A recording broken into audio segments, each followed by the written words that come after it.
After this ride on the London Tube, I got a whole new perspective. You know, one of the things as Americans, listen, obviously America, we're more polarized than we've been in years. Republicans hate Democrats, Democrats hate Republicans, everybody hates everybody. Everybody's on the extremes. Meanwhile, most of the people are, 80% of the people are in the middle and can't find a candidate they like.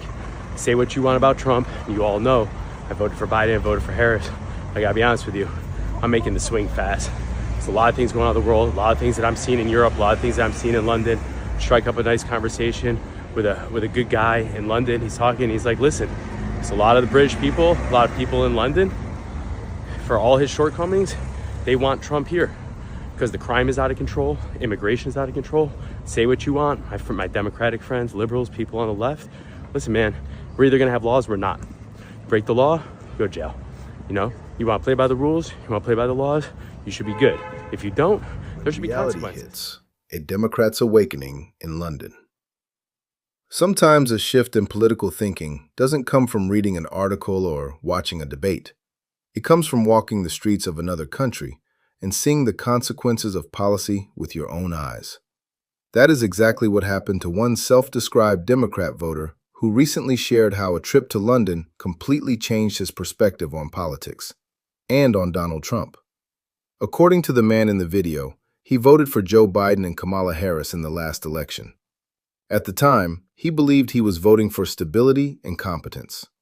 But after traveling abroad and observing conditions in one of the West's most historic cities, he says something inside him clicked.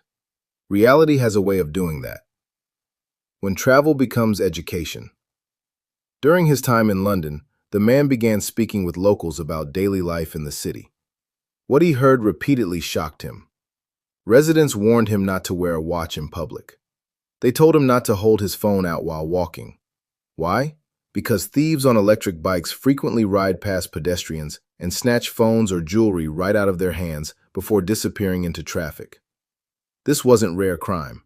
According to the people he spoke with, it had become common enough that locals now give visitors informal survival advice just to walk the streets safely. Think about that for a moment.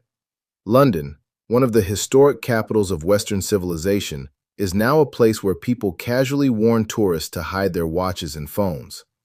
That's not normal. That's social decay. Crime and the cost of weak leadership. What struck the man most was the consistency of what London residents told him. Over and over, he heard the same concerns. Crime is rising, immigration is out of control, and leadership seems unwilling or unable to enforce the law. This is where the political shift began. Because when citizens lose confidence that their government can maintain order, politics stops being abstract. It becomes personal. Safety is the first responsibility of a civilization. Without it, nothing else matters. Jobs don't matter. Economic growth doesn't matter. Social programs don't matter. If citizens cannot walk their streets without fear, the system has already begun to fail. The law enforcement question. Many of the London residents he spoke with expressed something that would surprise much of the modern media class. They didn't want softer policies. They wanted enforcement. They wanted leadership willing to draw a line, enforce laws, and restore order. In their words, they needed someone strong enough to protect their country and their culture. That is where the conversation inevitably turned toward Donald Trump. For years, Trump has framed politics around a simple premise. Nations survive when they enforce their borders, protect their citizens, and project strength. Critics mock that approach as crude or simplistic. But when people begin witnessing disorder firsthand, strength suddenly starts to look less like aggression and more like responsibility. The Western civilization question. The man concluded his reflection with a broader realization. The challenges facing London are not isolated. They are symptoms of something larger happening across the Western world. Rising crime, weak enforcement, cultural uncertainty, and leadership that often seems more interested in political narratives than in maintaining order. From his perspective, Trump represents the opposite approach: unapologetic enforcement, national strength, and a willingness to defend Western civilization rather than apologize for it. Whether one agrees with that assessment or not, the shift itself tells a powerful story. Because when lifelong voters begin reconsidering their political loyalties, After simply observing reality, it signals something deeper than partisan disagreement. It signals that the consequences of policy are becoming visible.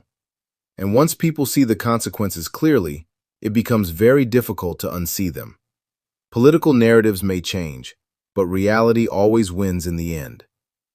Coach DC News. Thank you for your attention. Please support by following, sharing, and donating.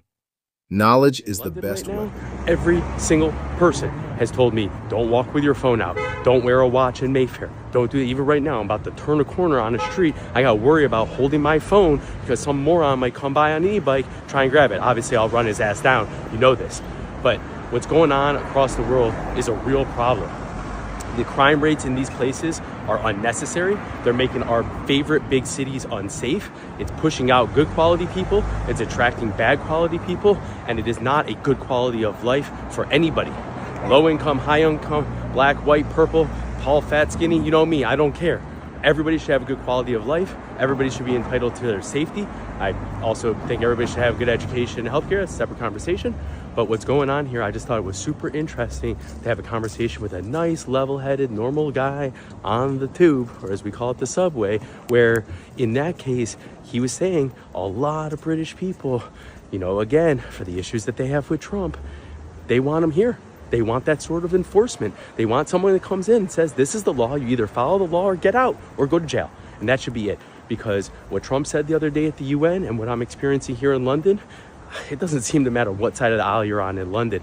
They hate this mayor. They hate the police. They're not doing anything. They're all afraid. The crime is too high. Nobody's wearing nice watches. Everybody's afraid for their new iPhone, and it should not be that way. So I want to hear, I know a lot of you guys are in England. A lot of people are in London. A lot of Europeans that follow along. I want to hear your guys' thoughts. Let's keep it clean here. Let's be uplifting. Let's have an interesting dialogue because I'm very interested in the commentary, especially some of the things that I've experienced while here in London the first couple weeks.